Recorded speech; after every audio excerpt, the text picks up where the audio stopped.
உம்பாதம் படிந்தேன் நாளும் துதியே உம்மை என்று யாரை பாடுவேன் இசையா உந்த அன்பு உள்ளம் கொண்டுவே இசையா உந்த அன்பு உள்ளம் கொண்டுவே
நல்ல ஆண்டவரே, அருமையான இந்த ஞாயிற்றுக்கிழமை காலை ஆராதனையிலே உடைய சமூகத்திலே உண்மை ஆராதிக்க தேவன் தந்த கிருபைகளுக்காய் ஸ்தோத்திரம் அப்பா.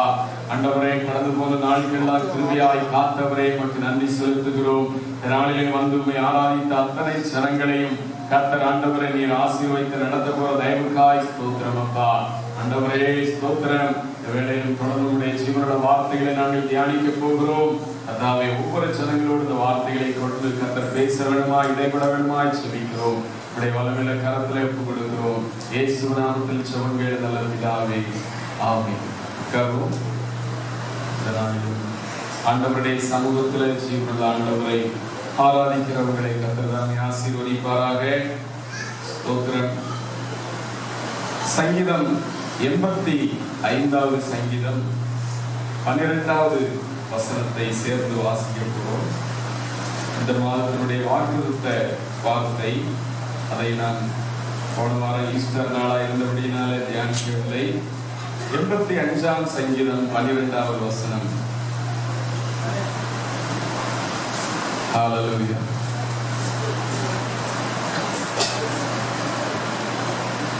கர்த்தர் நன்மையானதை தருவார், நம்முடைய தேசமும் தன் பலனை கொடுக்கும். மறுபடியும் சேர்ந்து படிப்போம். கர்த்தர் நன்மையானதை தருவார், நம்முடைய தேசமும் தன் பலனை கொடுக்கும். தேவன் மாதத்துல தந்த இந்த நல்ல அருமையான வசனத்துக்காக இதன்படி ஒவ்வொருவரையும் ஆசீர்வதித்து நடத்தும்படியாய் ஸ்தோத்திரம் பண்ணுவோம். Praise the lord. Hallelujah, hallelujah, hallelujah, amen. ஸ்தோத்திரம். கர்த்தர் நன்மையானதை தருவார், நம்முடைய தேசமும் தன் பலனை கொடுக்கும். இந்த மாதத்துல ஆண்டவருடைய பிள்ளைகளாய் உங்களுடைய வாழ்க்கையில நன்மையான காரியங்களை அவர் தருகிற தேவனாய் இருக்கிறார் என்று சொல்லி இந்த வசனம் சொல்லுகிறது. ஸ்தோத்திரம். சங்கீதம் 119ஆம் சங்கீதம் அவருடைய 68ஆம் வசனத்திலும் அவர் நல்லவர், நன்மை செய்கிறவர் என்று சொல்லி சங்கீதத்தில் நாம் வாசிக்கிறோம். அதுபோல அப்போஸ்தலர் 10ஆம் அதிகாரம் 38ஆம் வசனத்திலே நாம் படிக்கும் போது அவர் நன்மை செய்கிறவராய் இந்த உலகத்திலே காணப்பட்டார் என்று சொல்லி வசனம் சொல்கிறது. அப்போஸ்தலர் 14ஆம் அதிகாரம் 17ஆம் வசனம் படிப்போம்.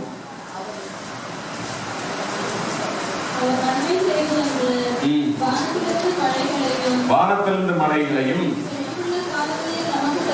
செழிப்புள்ள காலைகளை நமக்கு தந்து சந்தோஷத்தினாலும் நம்முடைய இருதயங்களை நிரப்பி இவ்விதமாய் அவர் தம்மை குறித்து சாட்சி விளங்க பண்ணாதிருந்ததில்லை என்றார்கள். பாருங்க, அவர் நன்மை செய்து வந்து வானத்திலிருந்து மழைகளையும் செழிப்புள்ள காலங்களையும் நமக்கு தருகிற தேவன் என்று சொல்லி வேதவசனம் சொல்லுகிறது. ஆண்டவரை ஆராதிக்கிற அவருடைய பிள்ளைகளாகிய ஒவ்வொருடைய வாழ்க்கையிலும் அவர் நன்மை செய்கிறவர் மாத்திரமல்ல, வானத்திலிருந்து மழையையும் செழிப்புள்ள காலங்களையும் நமக்கு தந்து ஆகாரத்தினாலும் சந்தோஷத்தினாலும் நம்முடைய இருதயங்களை நிரப்பி அவர் நம்மை நடத்துகிற தேவனாக இருக்கிறார். அல்லேலூயா. கர்த்தர் நன்மையானதை தருகிற தேவனாய் இருக்கிறார். இந்த மாதத்தில் உங்களுக்கு தேவையான எல்லா நன்மைகளையும் அவர் கொடுக்க வல்லமையுள்ள தேவனாய் இருக்கிறார். நீங்கள் அவரிடத்துல ஜெபத்துல கேளுங்க, ஆண்டவரே எனக்கு இந்த நன்மைகள் வேண்டும், இந்த தேவைகள் சந்திக்கப்பட வேண்டும், இந்த வியாதி குணமாக வேண்டும், இந்த ஒரு அற்புதம் என் வாழ்க்கையில நடக்கணும், இந்த ஒரு தடை என்னுடைய வாழ்க்கையை விட்டு நீங்கி போக வேண்டும், எனக்காக என் நன்மை செய்யும் அப்பான்னு சொல்லி ஆண்டவரிடத்துல நீங்க கேட்கும் போது உங்களுக்கு நன்மையானதை கண்டிப்பாக தேவன் தருகிற தேவனாய் இருப்பார். ஆதியாகமம் 39ஆம் அதிகாரத்துல யாக்கோபு ஆண்டவரை பார்த்து, ஆண்டவரை உனக்கு நன்மை செய்வேன் என்று சொன்னீரே, என்னை ஆசீர்வதியும் என்று சொல்லி அங்கே ஜெபிக்கிறதை பார்க்கிறோம். ஸ்தோத்திரம். உபாகமம் 28ஆம் அதிகாரம் 11வது வசனத்தை படிங்க. உபாகமம் 28:11. உனக்கு கொடுப்பேன் என்று கர்த்தர் உன் பிதாக்களுக்கு ஆணையிட்ட தேசத்தில் கர்த்தர் உன் கர்ப்பத்தின் கனியிலும் உன் மிருக ஜீவன்களின் பலனிலும் உன் நிலத்தின் கனியிலும் உனக்கு பரிபூர்ண நன்மை உண்டாக கட்டளையிடுவார். பரிபூர்ண நன்மை உண்டாக கட்டளையிடுவார் என்று சொல்லி வேதவசனம் சொல்லுகிறது. ஆண்டவர் கொடுப்பேன் என்று சொல்லி சொன்ன தேசத்திலே உன் நிலத்தின் கனியிலும் உனக்கு பரிபூர்ண நன்மை உண்டாக கட்டளையிடுவார். இந்த நாளிலே வந்திருக்கிறவங்களுடைய வாழ்க்கையில ஒரு பரிபூர்ண நன்மையின் ஆசீர்வாதத்தை தந்து வழி நடத்துகிற தேவனாய் இருக்க போகிறார். 2 நாளாகவும் 7ஆம் அதிகாரம் 10ஆம் வசனத்திலே அங்கே கர்த்தர் செய்த நன்மைக்காக அங்கே சந்தோஷப்பட்டதை குறித்து வேதத்திலே நாம் பார்க்க முடிகிறது. சங்கீதம் 13ஆம் சங்கீதம் 6ஆம் வசனத்திலே நாம் படிக்கும் போது, கர்த்தர் எனக்கு நன்மை செய்தபடியால் அவரை பாடுவேன் என்று சொல்லி சங்கீதக்காரன் சொல்லுகிறதை பார்க்கிறோம். நம்முடைய வாழ்க்கையில தேவன் நன்மை செய்யும் போது அவரை துதித்து ஆராதித்து அவரை பாடி நன்றியுள்ள ஜனங்களாய் நாம் ஜீவிக்கிறவர்களாய் இருக்க வேண்டும். அல்லேலூயா, ஸ்தோத்திரம். முதலாவது, ஆண்டவர் யாருக்கு நன்மை செய்கிறவராய் இருக்கிறார் என்று சொல்லி வேதத்தில் நாம் பார்க்கிறோம். சங்கீதம் 34:10, கர்த்தரை தேடுகிறவர்களுக்கு நன்மைகளை அவர் கொடுக்கிற தேவன். கர்த்தரை தேடுகிறவர்களுக்கு நன்மை வரும். 34ஆம் சங்கீதம் 10ஆம் வசனம் படிப்போம். சிங்கக்குட்டிகள் தாழ்ச்சியடைந்து பட்டினியாய் இருக்கும். சிங்கக்குட்டிகள் தாழ்ச்சியடைந்து பட்டினியாய் கிடக்கும். கர்த்தரை தேடுகிறவர்களுக்கு, யாரெல்லாம் கர்த்தரை தேடுகிறார்களோ அவர்களுக்கு ஒரு நன்மையும் குறைபடுவதில்லை. சிங்கக்குட்டிகள் தாழ்ச்சியடைந்து பட்டினியாய் கிடக்கும். ஆனால் கர்த்தரை யாரெல்லாம் தேடுகிறார்களோ அவருடைய வாழ்க்கையில ஒரு நன்மையும் குறைபடுவதில்லை. ஸ்தோத்திரம். அதனுடைய அர்த்தம் என்ன? எல்லா ஆசீர்வாதங்களும் எல்லா உயர்வுகளும் உடையவர்கள் கூட அவர்களை தாழ்ச்சி அடையலாம். ஆனா தேவனை யாரெல்லாம் தேடுகிறார்களோ அவருடைய வாழ்க்கையில ஒரு நன்மையும் குறைபடாதபடிக்கு தேவன் காத்துக் கொள்கிற ஆண்டவர் என்று சொல்லி நாம் பார்க்க முடியும்.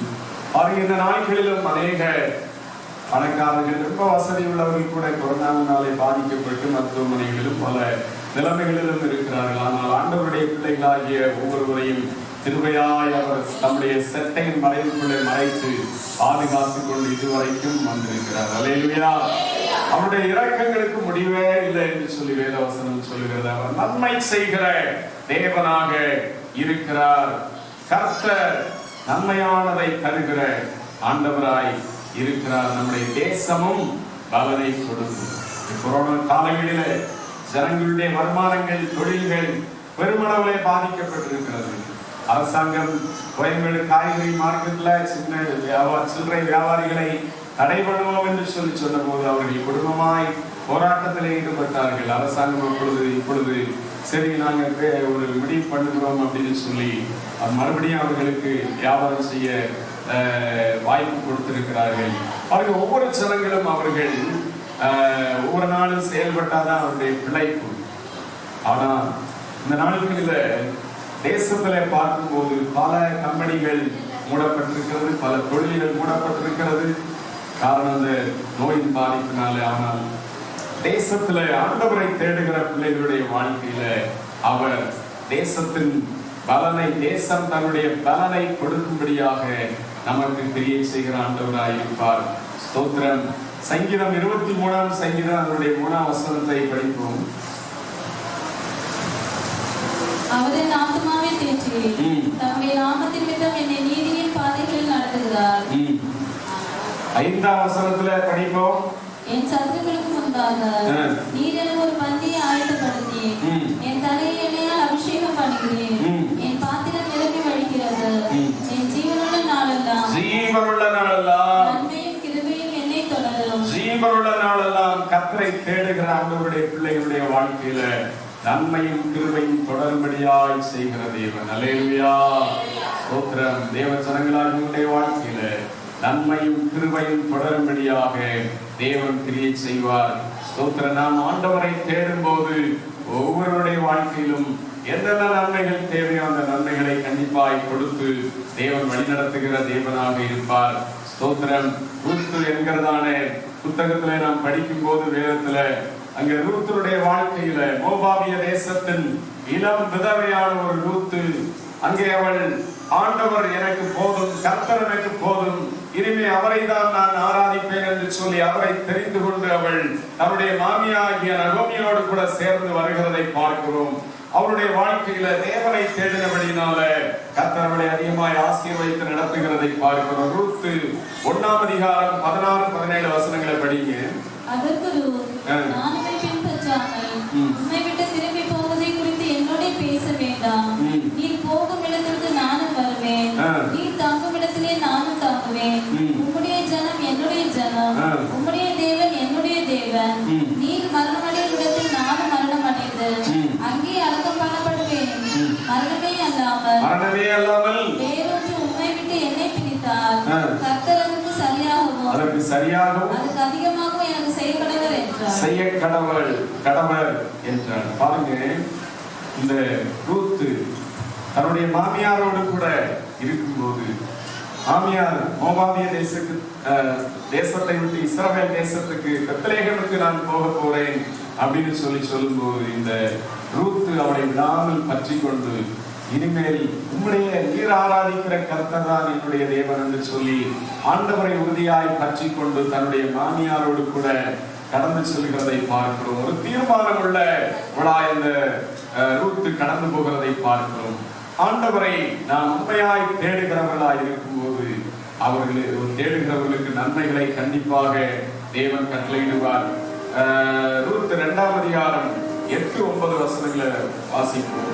அப்பொழுது போவாஸ் ரூத்தை பார்த்து, மகளே கேள், பொறுக்கிக் கொள்ள வேறே வயலில் போகாமலும் இவ்விடத்தை விட்டு போகாமலும் நீ என் ஊழியக்கார பெண்களோட கூடவே இரு.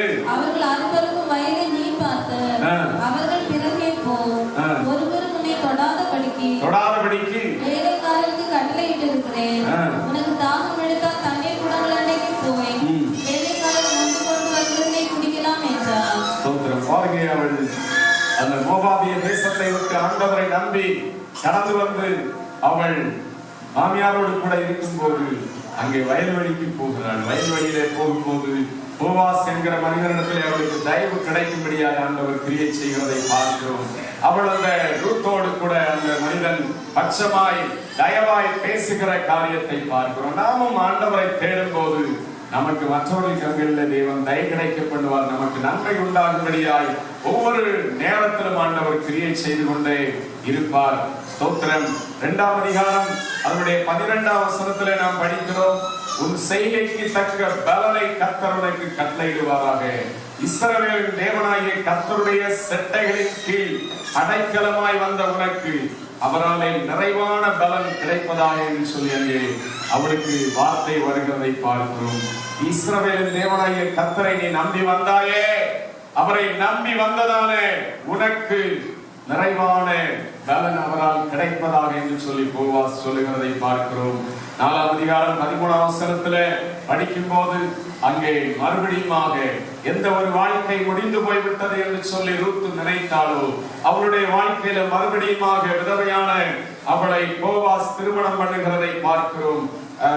அந்த போவாசை திருமணம் பண்ணின போது அவளுக்கு ஒரு குழந்தை பிறக்கிறது. ஓபேத் என்று சொல்லக்கூடியதான அருமையான ஒரு மகனை கட்டளையிடுகிறதை பார்க்கிறோம்.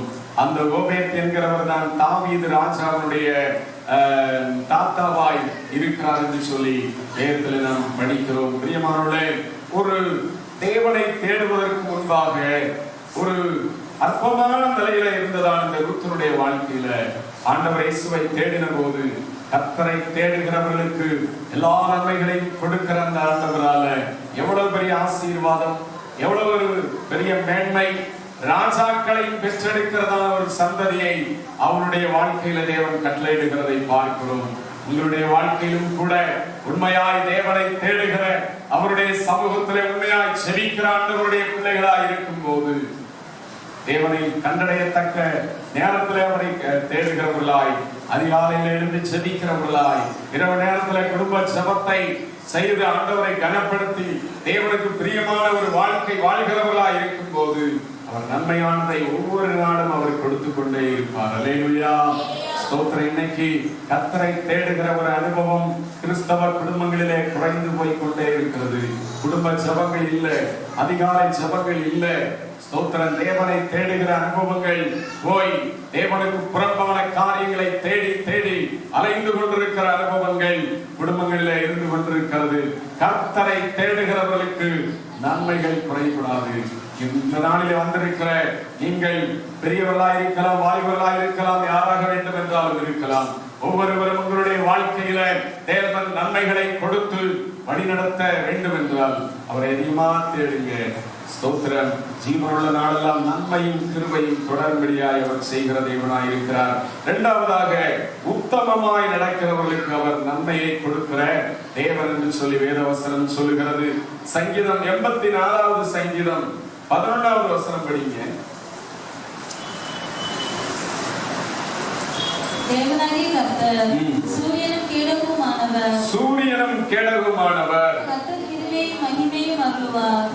உத்தமமாய் நடக்கிறவர்களுக்கு நன்மையை வழங்காதிரார். உத்தமமாய் நடக்கிறவர்களுக்கு நன்மையை வழங்காதிரார். யாரெல்லாம் உத்தமமாய் நடக்கிறார்களோ அவர்களுக்கு நன்மையை கண்டிப்பாக கொடுப்பார். அல்லேலூயா.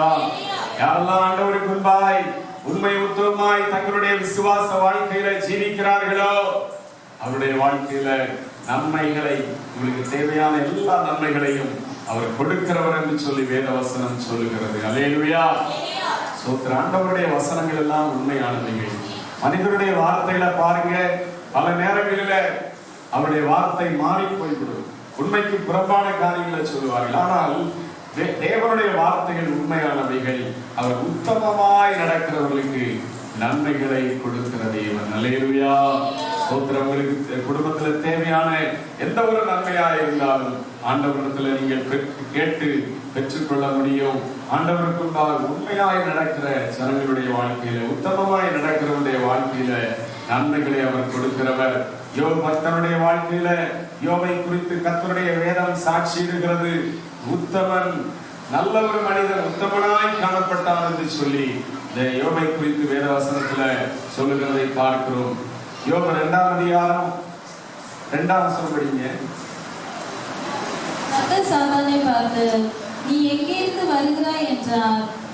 1ஆம் வசனம். யோபு 1ஆம் அதிகாரம் 1ஆம் வசனம் படிப்போம். இல்ல, ஊஸ் தேசத்திலே யோபு என்ன பெயர் கொண்ட ஒரு மனுஷன் இருந்தான்.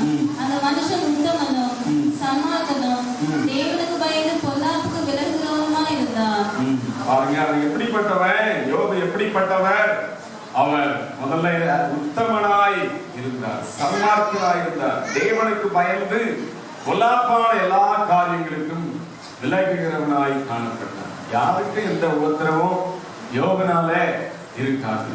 யாருக்கும் எந்த ஒரு இடர்களும் யோபனாலே வராதபடிக்கு அவன் ஒரு தேவனுக்கு பயந்து பொல்லாப்புக்கு விலகுகிற உத்தம இருதயமுடைய மனுஷனாய் காணப்பட்டான் என்று சொல்லி வேதவசனம் சொல்லுகிறது.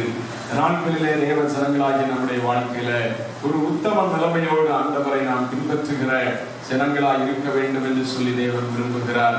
ஸ்தோத்திரம். அந்த யோபனுடைய வாழ்க்கையில பல சோதனைகள் பிசாசினாலே ஏற்படுகிறதை பார்க்கிறோம். பிசாசின் மூலமாய் அவர்களுடைய சரீரம் எல்லாம் பருக்களினாலே பாதிக்கப்பட்டது. அவன் ஓட்டை எடுத்துக்கொண்டு தன்னுடைய சரீரத்தை சுரண்டி கொண்டிருக்கிறான். மனைவி, நீ தேவனை தூசித்து ஜீவனை விடு என்று சொல்லி சொல்லுகிறார்கள். எத்தனையோ அவனுக்கு விரோதமான துன்பங்களை, ஏளனங்களை, பரியாசங்களை சந்தித்தாலும் அவன் தன்னுடைய உத்தமத்தில நிலை நின்றதை குறித்து வேதம் நமக்கு சாட்சியிடுகிறது. 27வது அதிகாரம் 5ஆம் வசனத்துல யோபு என்ன சொல்லுகிறார் படிங்க.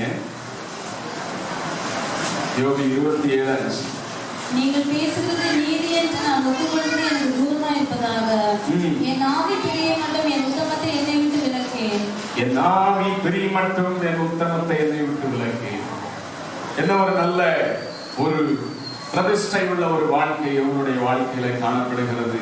என் ஆவி பிரிந்து போக மட்டும் நான் என்னுடைய உத்தமத்தை விட்டு விலகேன் என்று சொல்லி சொல்லுகிறதை பார்க்கிறோம். நம்ம வாழ்க்கையில் ஜீவிய காலம் முழுவதிலும் ஆண்டவரை நான் உத்தமமாய் நடப்பேன், என்னுடைய சித்தத்தை செய்வேன் என்று சொல்லி அவருக்கு நம்மை முற்றிலுமாய் ஒப்புக் கொடுத்து ஜீவிக்கிற ஆண்டவருடைய பிள்ளைகளாய் காணப்பட வேண்டும். அல்லேலூயா. ஸ்தோத்திரம். ஆவி பிரிய மட்டும் என் உத்தமத்தை நான் விட்டு விலகேன் என்று சொல்லி சொல்லுகிறார். யோபு இவருடைய வாழ்க்கையில அப்படியாய் அவர் உத்தமனாய் காணப்பட்டபடினால என்னதான் போராட்டங்கள் வந்தாலும் அவருடைய வாழ்க்கையில கடைசியில இரட்டிப்பான நன்மைகளை பெற்றுக் கொள்ளும்படியாய் கர்த்தர் அவரை ஆசீர்வதித்து நடத்துவதை பார்க்கிறோம். உத்தமமாய் நடக்கிறவர்களுக்கு தேவன் நன்மைகளை கொடுக்கிற தேவன். நீதிமொழிகள் 15ஆம் அதிகாரம் அவருடைய 16ஆம் வசனத்தை படிப்போம். நீதிமொழிகள் 15:16. சஞ்சலத்தோடு கூடிய அதிக பொருளிலும் கர்த்தரை பற்றும் பயத்தோடு கூடிய கொஞ்சம் பொருளே உத்தமம். பாருங்க, சஞ்சலத்தோடு கூடிய அதிக பொருளிலும் கர்த்தரை பற்றும் பயத்தோடு கூடிய கொஞ்சம் பொருளே உத்தமமானது என்று சொல்லி கர்த்தருடைய வார்த்தை சொல்லுகிறது. சோத்திரம். சஞ்சலத்தோடு கூடிய அதிக பொருளிலும் கர்த்தரை பற்றும் பயத்தோடு கூடிய கொஞ்சம் பொருளே உத்தமமானது. ஸ்தோத்திரம். நம்முடைய வாழ்க்கையில் எவ்வளவுதான் அதிகமான பொருட்கள், அதிகமான ஆசீர்வாதங்கள் நமக்கு இருப்பதை காட்டிலும் உத்தமத்தோடு கூட, உத்தமமான ஒரு ஜீவியத்தோடு கூட கொஞ்சம் ஆசீர்வாதங்களோடு மகிழ்ச்சியாய் தேவனை தொழுது கொண்டு இருப்பதே முக்கியமான ஒரு காரியம் என்று சொல்லி வசனம் சொல்லுகிறது. நீதிமொழிகள் 28ஆம் அதிகாரம் 10ஆம் வசனத்தை படிப்போம். நீதிமொழிகள் 28. உத்தமர்களை மோசப்படுத்தி பொல்லாத வழியிலே நடத்துகிறவன் தான் வெட்டின குழியிலே தானே விழுவான். உத்தமர்களோ நன்மையை சுதந்தரிப்பார்கள். பாருங்க, உத்தமர்களோ நன்மையை சுதந்தரிப்பார்கள் என்று சொல்லி வேதவசனம் சொல்லுகிறது. உத்தமர்களோ நன்மையை சுதந்தரிப்பார்கள். இதனாலே வந்திருக்கிற வாழ்க்கையில திருவிருந்த ஞாயிற்றுக்கிழமையில உத்தமர்களாய் தேவனுக்கு முன்பாய் உத்தமர்களாய் இருக்கும் போது நன்மையை சுதந்திரித்துக் கொள்ளும்படியாக தேவன்களுக்கு உதவி செய்வார். இந்த மாதத்துல தேவனுக்கு முன்பாக ஆண்டவரே உத்தமனாய் நடந்து கொள்ள எனக்கு உதவி செய்யும்படி நன்மைகளை தாரும் என்று சொல்லி நாம் கேட்டு செபிக்கும் போது எந்தெந்த நன்மைகள் தேவையோ எல்லா நன்மைகளையும் கர்த்தர் கொடுப்பார். 2 சாமுவேல் 22ஆம் அதிகாரம் 26ஆம் வசனம் படிப்போம். 2 சாமுவேல் 22:26. தயவுள்ளவனுக்கு நீர் தயவுள்ளவராகவும், தயை உள்ளவனுக்கு நீர் தயவுள்ளவர், உத்தமனுக்கு நீர் உத்தமராகவும், புனிதனுக்கு நீர் புனிதராகவும், மாறுபடுகிறவனுக்கு நீர் மாறுபடுகிறவராகவும் தோன்றுவீர். மாறுபடுகிறவனுக்கு நீர் மாறுபடுகிறவராகவும் தோன்றுவீர். உத்தமனுக்கு தேவன் உத்தமனாய் இருந்து அவர் கிரியை செய்கிற உத்தம ஆசீர்வாதங்களை அவர்களுக்கு கொடுத்து நடத்துகிற தேவனாக இருப்பார். ஆதியாகமம் 17ஆம் அதிகாரம் அவருடைய 1ஆம் வசனத்திலே படிக்கும் போது ஆபிரகாமை பார்த்து, ஆபிரகாமே எனக்கு முன்பாக நடந்து கொண்டு உத்தமனாயிரு என்று சொல்லுகிறதை பார்க்க, எனக்கு முன்பாக நடந்து கொண்டு உத்தமனாயிரு. ஸ்தோத்திரம். கடைசியாக நம்ம ஒரு காரியத்தை பார்த்து செபிக்க போறோம். 1 தீமோத்தேயு 6ஆம் அதிகாரம் 17ஆம் வசனத்துல ஜீவனுள்ள தேவன் மேல் நாம் நம்பிக்கையை வைக்கிறவர்களாய் இருக்கும் போது நமக்கு நன்மைகளை ஆண்டவர் கொடுப்பார். ஜீவனுள்ள தேவனாகிய ஆண்டவர் இயேசுவின் மேல் நம்முடைய நம்பிக்கை வைக்க வேண்டும். அந்த உலகத்தின் மனிதர்கள் மேல் அல்ல, உலகத்தின் பொருட்களின் மேல் அல்ல, நம்ம ஜீவனுள்ள தேவன் மேல் நம்பிக்கை வைக்கிறவர்களாய் இருக்கும் போது நன்மை தொடரும்படியாய் செய்வார். 1 தீமோத்தேயு 6ஆம் அதிகாரம் 17ஆம் வசனம். இவ்வுலகத்திலே ஐஸ்வர்யமுள்ளவர்கள் நிர்மாப்பான சிந்தையுள்ளவர்களாய் இராமலும், நிலையற்ற ஐஸ்வர்யத்தின் மேல் நம்பிக்கை வையாமலும், நாம் அனுபவிக்கிறதுக்கு சகலவித நன்மைகளையும் நமக்கு சம்பூர்ணமாய் கொடுக்கிற ஜீவனுள்ள தெய்வம் மேல் நம்பிக்கை வைக்கவும், நன்மை செய்யவும், நற்கிரியைகளில் ஐஸ்வர்யவான்களாகவும் தாராளமாய் கொடுக்கிறவர்களும் உதார குணமுள்ளவர்களாய் இருக்கவும் நித்திய ஜீவனை பற்றிக் கொள்ளும்படி. சோத்திரம். 17ஆம் வசனத்திலே நாம் படிக்கிறோம், நாம் அனுபவிக்கிறதற்கு சகல விதமான நன்மைகளை நமக்கு சம்பூர்ணமாய் கொடுக்கிற ஜீவனுள்ள தேவன் மேல் நம்பிக்கை வைக்கவும் என்று சொல்லப்பட்டிருக்கிறது. சகல விதமான நன்மைகளை கொடுக்கிற தேவன் மேல் நாம் நம்பிக்கையை வைக்கிறவர்களாய் இருக்க வேண்டும். அல்லேலூயா. ஸ்தோத்திரம். உலகத்துல பல மனிதர்கள், நம்முடைய குடும்பத்துல பல உறவினர்கள் இருக்கலாம், நம்மை சார்ந்தவர்கள் பலர் இருக்கலாம். ஆனால் அவர்களை நாம் நம்ப வேண்டுமானால் எல்லா நம்பிக்கையிலும் அதிக நம்பிக்கையை ஜீவனுள்ள தேவன் மேல் நாம் வைக்கிறவர்களாய் இருக்க வேண்டும். காரணம், நமக்கும் நம்மை சார்ந்தவர்களுக்கும் எல்லாருக்கும் கூட சகல விதமான நன்மைகளை சம்பூர்ணமாய் கொடுக்க வல்லமையுள்ள தேவன் அவர் மாத்திரமே. அல்லேலூயா. ஸ்தோத்திரம். கொடுக்கிற அவரிடத்திலே நாம் நம்பிக்கை உள்ளவர்களாக இருக்கும்போது அவர் நிறைவாய் கொடுத்து நடத்துவார். 2 சாமுவேல் 22ஆம் அதிகாரம் 3ஆம் வசனம் படிக்கும் போது படிங்க.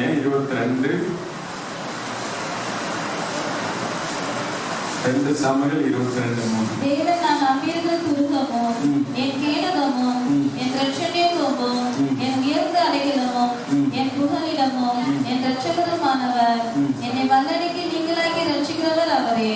ஸ்தோத்திரம். என்னை வல்லடிக்கு நீங்களாக்கி ரட்சிக்கிற தேவன் அவரே. தேவன் நான் நம்பி இருக்கிற துருகமும் என் கேடகமும் என் இரட்சணியமும் என் உயர்ந்த அடைக்கலமும் என்று சொல்லி சொல்லுகிறதை பார்க்கிறோம். நாம் நம்பி இருக்கிற துருகமாய் தேவன் இருக்கிறார் என்று சொல்லி சொல்லுகிறார். ஸ்தோத்திரம். தேவ ஜனங்களாய் நம்முடைய வாழ்க்கையில தேவனையே நம்பி ஒவ்வொரு நாளும் நாம் ஜீவிக்கிற ஆண்டவருடைய பிள்ளைகளாய் இருக்க வேண்டும். ஸ்தோத்திரம்.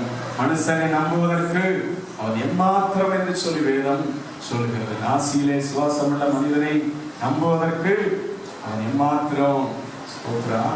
தேவ ஜனங்களாய் நம்முடைய வாழ்க்கையில நாம் நம்பிக்கையை தேவன் மேல வைக்க வேண்டும். காரணம் அவர் நம்முடைய துருகம், கேடகம் எல்லாமே அவராய் இருக்கிறார். 2 ராஜாக்கள் 18ஆம் அதிகாரம் 5ஆம் வசனம் படிங்க. 2 ராஜாக்கள் 18:5. அவன் இஸ்ரவேலின் தேவனாகிய கர்த்தர் மேல் வைத்த நம்பிக்கையிலே அவனுக்கு பின்னும் அவனுக்கு முன்னும் இருந்த யூதாவின் ராஜாக்களில் எல்லாம் அவனைப் போல ஒருவனும் இருந்ததில்லை. பாருங்க, அவன் இஸ்ரவேலின் தேவனாகிய கர்த்தர் மேல் வைத்த நம்பிக்கையிலே அவனுக்கு பின்னும் அவனுக்கு முன்னும் இருந்த யூதாவின் ராஜாக்களில் எல்லாம் அவனைப் போல் ஒருவனும் இருந்ததில்லை. அந்த அளவுக்கு தேவன் மேல் நம்பிக்கை அதிகமாய் வைத்தவர்கள் ராஜாவாய் இவன் காணப்படுகிறதை பார்க்கிறோம். அதனால என்ன நடக்கிறது? அவனை கர்த்தர் ஆசீர்வதித்து அவனுக்கு ஒரு சமாதானத்தை கொடுக்கிறார், அவனுக்கு ஐஸ்வர்யத்தை கொடுத்தார் என்று சொல்லி வேதம் சொல்லுகிறது. 6-7 வசனங்களிலே படிக்கும் போது அவன் கர்த்தரை விட்டு பின்வாங்காமல் அவரை சார்ந்திருந்து கர்த்தர் மோசேக்கு கற்பித்த அவருடைய கற்பனைகளை கை கொண்டு நடந்தான். ஆகையால் கர்த்தர் அவனோடு இருந்தார். அவன் போகிற இடம் எங்கும் அவனுக்கு அனுகூலமாயிற்று. அவன் அசிரியா ராஜாவை சேவிக்காமல் அவன் அதிகாரத்தை தள்ளிவிட்டான் என்று சொல்லி தேவன் அவனோடு கூட இருந்து எல்லா காரியங்களிலும் நன்மை செய்வதை வேதம் நமக்கு சொல்லுகிறது. ஜீவனுள்ள தேவனாகிய ஆண்டவர் இயேசுவின் மேல் நாம் நம்பிக்கை வைத்து இந்த உலகத்துல வாழ்கிறவர்களாய் இருக்க வேண்டும். சங்கீதம் 7ஆம் சங்கீதம். உம்மை நம்பியிருக்கிறேன், உம்மை நம்பியிருக்கிறேன், என்னை துன்பப்படுத்துகிறவர்கள் எல்லாருக்கும் என்னை விலக்கி ரட்சியும்.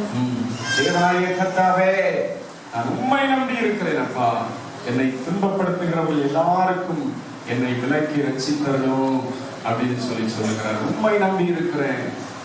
இந்த நாளிலே வந்திருக்கிறவங்களுடைய வாழ்க்கையில யாரை நம்பி இருக்கிறீர்கள்? சொந்த பந்தங்களை நம்பி இருக்கிறோம் அப்படின்னு சொல்லி சொல்றீங்களா? இல்ல பிள்ளைகளை நம்பி இருக்கிறோம்? எல்லாம் நம்ப வேண்டியதுதான், ஒரு லிமிட்டா தான் நம்பணும். அவர்கள் மேலே நம்பிக்கை வைக்க கூடாது. எல்லா நம்பிக்கைக்கு மேலான நம்பிக்கையை நாம் இயேசுவின் மேல வைக்கிறவர்களாய் இருக்கணும். அல்லேலூயா. சங்கீதம் 125ஆம் சங்கீதம் அதனுடைய 1வது வசனத்துல கர்த்தரை நாம் நம்பிக்கையாய் கொண்டிருக்கும் போது எப்படிப்பட்ட ஒரு நிலைமையில ஆண்டவர் நம்மை நிலைநிறுத்துவாராம். படிங்க. கர்த்தரை நம்புகிறவர்கள் என்றைக்கும் அசையாமல் நிலைத்திருக்கும் சீயோன் பர்வதத்தை போல் இருப்பார்கள். சீயோன் பர்வதத்தை போல் இருப்பார்கள். கர்த்தரை நம்புகிறவர்கள் என்றைக்கும் அசையாமல் நிலைத்திருக்கும் சீயோன் பர்வதத்தை போல் இருப்பார்கள் என்று சொல்லி வேதவசனம் சொல்லுகிறது. ஆண்டவர் நிலைக்க பண்ணுகிறவர். சீயோன் பர்வதத்துக்கு எதிராக எத்தனை விதமான போராட்டங்கள், எதிர்ப்புகள், சத்துருக்கள் வந்தாலும் அதை நிலைக்க பண்ணின ஆண்டவர் ஒவ்வொருவரையும் அவர் நிலைக்க பண்ணி ஆசீர்வதிக்கிற தேவனாக, நன்மை செய்கிற தேவனாக இருப்பார். எரேமியா 17ஆம் அதிகாரத்துல 7-8 வசனங்களை வாசிப்போம். எரேமியா 17:7-8. கர்த்தர் மேல் நம்பிக்கை வைத்து கர்த்தரை தன் நம்பிக்கையாக கொண்டிருக்கிற மனுஷன் பாக்கியவான். கர்த்தரை தன் நம்பிக்கையாய் கொண்டிருக்கிற மனுஷன் பாக்கியவான். அவன் தண்ணீர் அண்டங்களிலே நாட்டப்பட்டதும் கால்வாய் ஓரமாய் தன் வேர்களை விடுகிறதும் உஷ்ணம் வருகிறதை காணாமல் இலை பச்சையாய் இருக்கிறதும் மழை தாட்சியான வருஷத்திலும் வருத்தமின்றி தப்பாமல் கனி கொடுக்கிறதுமான மரத்தை போல் இருப்பான். மரத்தை போல் இருப்பான். அவன் தண்ணீர் அண்டையில் நாட்டப்பட்டதும் கால்வாய் ஓரமாக தன் வேர்களை விடுகிறதும் உஷ்ணம் வருகிறதை காணாமல் இலை பச்சையாய் இருக்கிறதும் மழை தாட்சியான வருஷத்திலும் வருத்தமின்றி தப்பாமல் கனி கொடுக்கிற மரத்தை போல இருப்பான். யார் இருப்பானா? யார் அப்படிப்பட்ட ஒரு செழிப்புள்ள வாழ்க்கையை காண முடியுமா? கர்த்தர் மேல் நம்பிக்கை வைத்து கர்த்தரை தன் நம்பிக்கையாய் கொண்டிருக்கிற ஒரு மனுஷன். இன்னைக்கு நம்முடைய வாழ்க்கை எத்தனை வருடம், எத்தனை நாள் அப்படின்னு சொல்லி நமக்கு தெரியாது. பூமியில எத்தனை வருடங்கள் வாழ்ந்தாலும் தேவன் மேல் நம்முடைய நம்பிக்கை வைக்கிற ஆண்டவருடைய பிள்ளைகளாய் இருக்கும் போது தேவன் நமக்கு தேவையான எல்லா நன்மைகளையும் கொடுத்து செழிப்புள்ள ஆசீர்வாதங்களை கொடுத்து வழிநடத்துகிற தேவனாக இருப்பார். அல்லேலூயா. ஸ்தோத்திர. நீதிமொழிகள் 28ஆம் அதிகாரம் அதனுடைய 25ஆம் வசனம் கடைசியாய் படிப்போம், சொல்லுவோம். நீதிமொழிகள் 28:25. பெருநெஞ்சன் வழக்கை கொடுக்கிறான், கர்த்தரை நம்புகிறவனோ செழிப்பான். யாரெல்லாம் கர்த்தரை நம்புகிறார்களோ அவர்கள் செழிப்பார்கள் என்று சொல்லி வேதவசனம் சொல்லுகிறது. எனவே இந்த நாளில ஆண்டவரை நம்பி ஒரு நாளும் ஜீவிக்கிற தேவ பிள்ளைகளாய் இருப்போம். அவர் நமக்கு தேவையான நன்மைகளை கொடுத்து செழிப்பான காரியங்களை கொடுத்து நம்மை வழிநடத்துவார். கர்த்தர் நன்மையானதை தருவார். நம்முடைய தேசமும் தன் பலனை கொடுக்கும். இவ்வேளையில நாம் எல்லாரும் முழங்கால் படிட்டு, ஆண்டவரே எங்களுடைய வாழ்க்கையில உத்தமமாய் நடக்கிற ஜனங்களாய் இருக்க வேண்டும். ஜீவனுள்ள தேவனாகிய உண்மையில நம்பிக்கை வைக்கிறவர்களாய் இருக்க வேண்டும். அனுதினம் உம்மை தேடுகிற உங்களுடைய பிள்ளைகளாய் நாங்கள் இருக்க வேண்டும். எங்களுக்கு நீர் உதவி செய்யோம்னு சொல்லி எல்லாரும் ஆண்டவருடைய சமூகத்திலே கண்களை மூடி கேட்போமா? எல்லாரும் கண்களை மூடி, ஆண்டவரே கேட்ட வசனத்தின்படி ஆண்டவரே எங்களுக்கு உதவி செய்யும். ஹல்லேலூயா. ஸ்தோத்திரம், ஸ்தோத்திரம், ஸ்தோத்திரம், ஸ்தோத்திரம், ஸ்தோத்திரம், ஸ்தோத்திரம். ஹல்லேலூயா. ஸ்தோத்திரம்.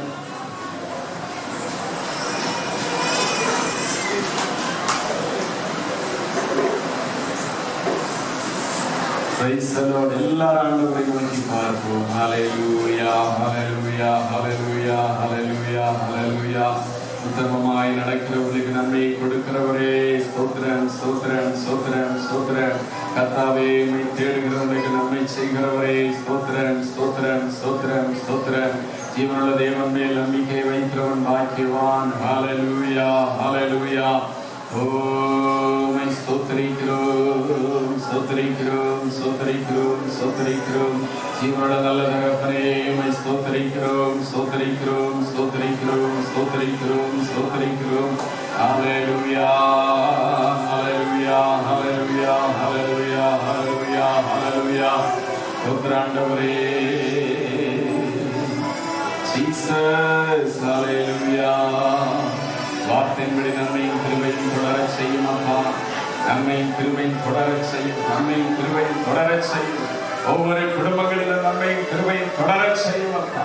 எல்லா தீங்குக்கும் வரைக்கு காத்துக் கொள்ளும் ஆண்டவரே.